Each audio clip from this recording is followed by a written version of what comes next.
Mesdames et messieurs, bonsoir et bienvenue dans Viva Événement. Tout de suite, le sommaire.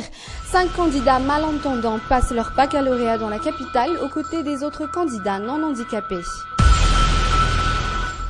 Joachim Chissano de nouveau dans nos murs depuis cet après-midi.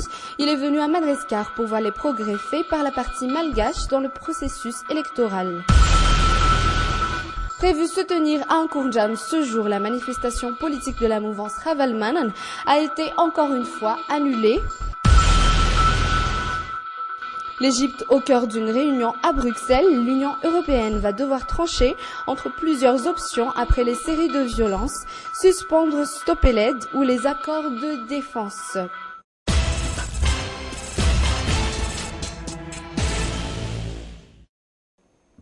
La liste définitive des candidats n'a pas encore été sortie par la CES. Cette liste est attendue pour demain. La requête déposée par la mouvance Ravalmanan par l'intermédiaire du président de la Congrès de la Transition, Mammy Rakoutoarvelo, a été répondue ce jour même par la Haute Cour constitutionnelle. Une requête que la HCC ne peut, selon elle, recevoir. Les requêtes portant sur la révision de la décision de la CES samedi dernier de Rakoutoumana Anjinana Franklin James et Radu Ravalmanan ont également été rejetés. La HCC pourra tout de même y porter réflexion.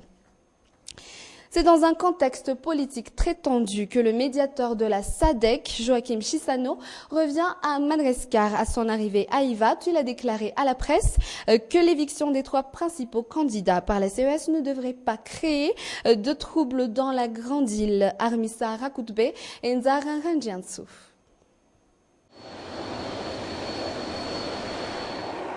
L'équipe de médiation de la SADC pour le dossier Madagascar est de nouveau dans nos murs. Face à la presse, Joachim Chissano ne cache pas sa satisfaction quant à la récente décision de la Cour électorale spéciale samedi dernier.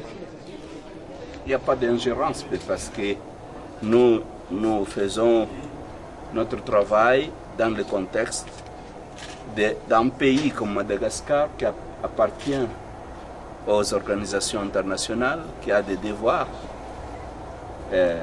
et des droits. Donc, si un pays est hors de ses devoirs, l'organisation laquelle ce pays appartient doit prendre des mesures d'ordre disciplinaire. Pour ces médiateurs de la SADC, la tenue d'élection cette année est de nouveau garantie après l'éviction des 3 candidats contestés et la récente restructuration de la CES, décision qui ne devrait pas engendrer du trouble. Ça ne devrait pas créer des désordres. Dans une famille, parfois, on ne s'entend pas et dans des points, chacun peut avoir son point de vue, mais ça ne doit nécessairement mener au désordre, même chez vous, dans votre famille. Ça ne doit pas mener au désordre. Concernant les sanctions établies par la communauté internationale, Joachim Chissano avance qu'elles ne seraient plus appliquées qu'aux personnes considérées comme facteurs de blocage à la bonne marche du processus électoral à Madagascar. Prévu se tenir à Nkourndjan ce jour, la manifestation politique de la mouvance Ravalmanan a été encore une fois annulée. Hier, le chef de la délégation Mammy Rakoutoarvelo a pourtant martelé l'organisation de ce mouvement à Nkourndjan ce jour. Il fait partie des compagnons de premières heures du président de la Transition, ministre des Finances et du Budget depuis 2010, et Radzon Armapian est le candidat de substitution proposé par Koul Roger et Jules Etienne, également évincé par la CES. Hier, il a déclaré qu'il s'agit d'une décision personnelle. Qu'en est-il alors de sa relation avec l'homme fort de la transition? Mais déjà, beaucoup le voient comme étant le candidat déguisé du président Andradzuel. Écoutons ses explications au micro de Mambaoka Fechanien et de Nzara Ranjiansou. Je crois que le plus important, comme je le dis, c'est que j'ai reçu beaucoup de sollicitations de la part de tout le monde. C'est ça qui m'a boosté, si je puis m'exprimer ainsi, pour accepter cette candidature. Les candidats au baccalauréat viennent d'entamer aujourd'hui leur 3e jour des épreuves. Pour Antananarivo, on compte 5 candidats malentendants. Ils sont issus du centre Akama de 67 hectares. Comment vivent-ils ces examens aux côtés des autres candidats non handicapés? Tout de suite les images. Il est 11h30, les candidats aux examens de baccalauréat viennent tout juste de sortir de leur salle. Parmi eux, ces 5 jeunes. Ces jeunes viennent tous du centre spécialisé pour malentendants Akama. Tite a 22 ans, c'est la 2e fois qu'elle essaie de passer son bac. Ce qu'elle a remarqué depuis le début des épreuves, les autres candidats la regardent d'un mauvais œil. Certains nous voient et nous considèrent comme différents.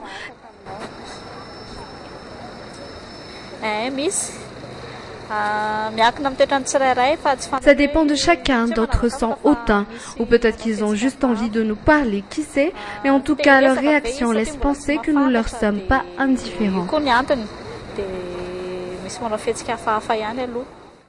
Aingu, l'interprète, les suit partout. Mis à part l'interprétation des sujets et des directives données par les jurys dans les salles d'examen, elle joue également le rôle d'une mère pour ces jeunes malentendants, surtout dans ces moments-là.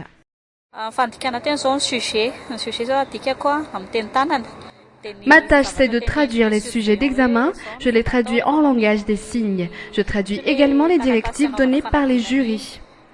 Ils partagent la salle avec d'autres élèves. La différence, c'est qu'ils ont juste besoin d'interprètes.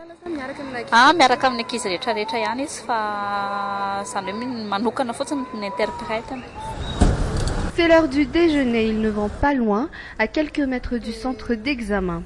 Pendant le déjeuner, ils continuent à parler d'un langage silencieux, mais qui est le seul moyen pour eux de communiquer. Comme tout jeunes de leur âge, ils ont également leurs rêves et leurs ambitions. Encore faut-il passer son bac. Après cela, à chacun son choix pour le chemin qu'il va suivre. Moi, après le baccalauréat, j'irai à l'université. Je suivrai des formations techniques, surtout en PAO, parce que j'adore le traitement d'image, tout ce qui a un rapport avec l'image.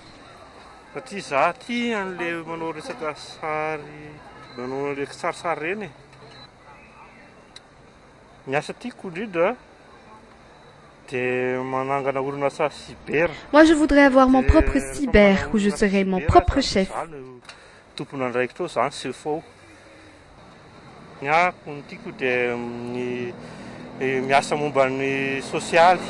Moi, j'aimerais œuvrer dans le social et fonder une association qui aiderait les malentendants comme moi.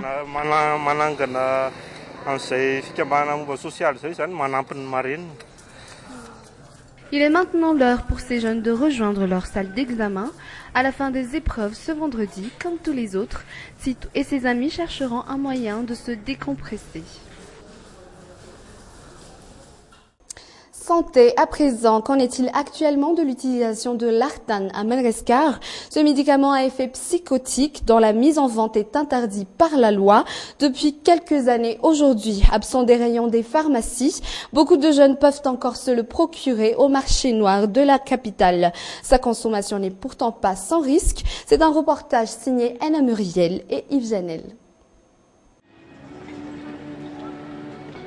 Le débat autour de la consommation d'Artan refait surface.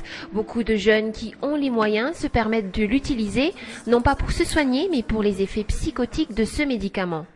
En général, ce sont des jeunes qui sont en désir d'expérimentation, parce qu'en fait, l'Artan est un psychostimulant, et donc ça induit une augmentation de la confiance en soi, de l'euphorie, des inhibitions, et ça augmenterait aussi la sexualité.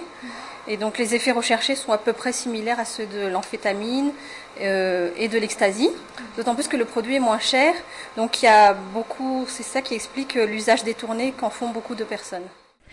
À Madagascar, son utilisation est déjà régie par une loi sortie en 1997.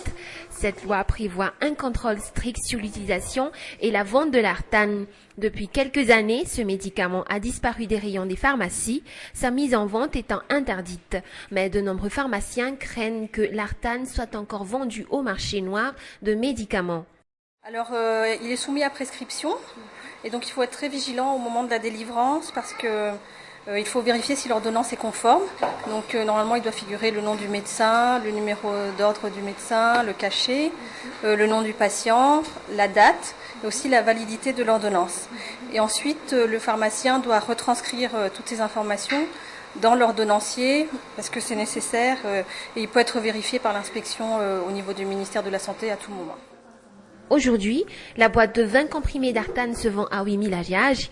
À Madagascar, seuls les hôpitaux et les centres psychiatriques peuvent l'utiliser. Dans d'autres pays comme la France, par exemple, l'État a fait adopter des lois pour limiter l'utilisation de ce médicament à effet psychotique, et ce, depuis 1950. Si beaucoup de gens se plaignent du froid hivernal, ce n'est pas le cas pour les cultivateurs de crescendo de la capitale. En effet, c'est la période idéale pour sa culture. En émoi, les plantes peuvent déjà être cueillies et vendues au marché. Une bonne affaire pour les agriculteurs. Zoramiansu et Nzararanjiansu. Le débat autour de la consommation d'Artane refait surface.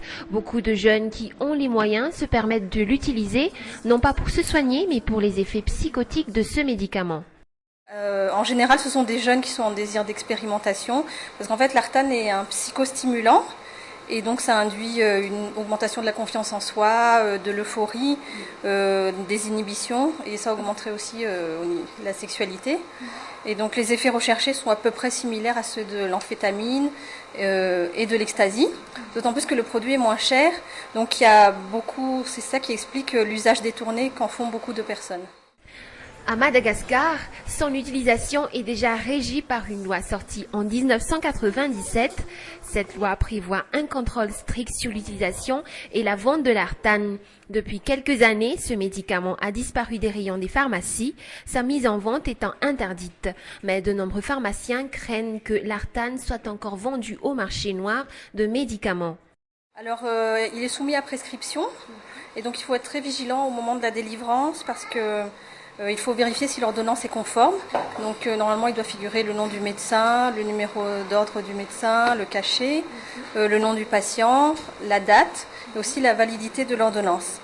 Et ensuite le pharmacien doit retranscrire toutes ces informations dans l'ordonnancier parce que c'est nécessaire et il peut être vérifié par l'inspection au niveau du ministère de la Santé à tout moment.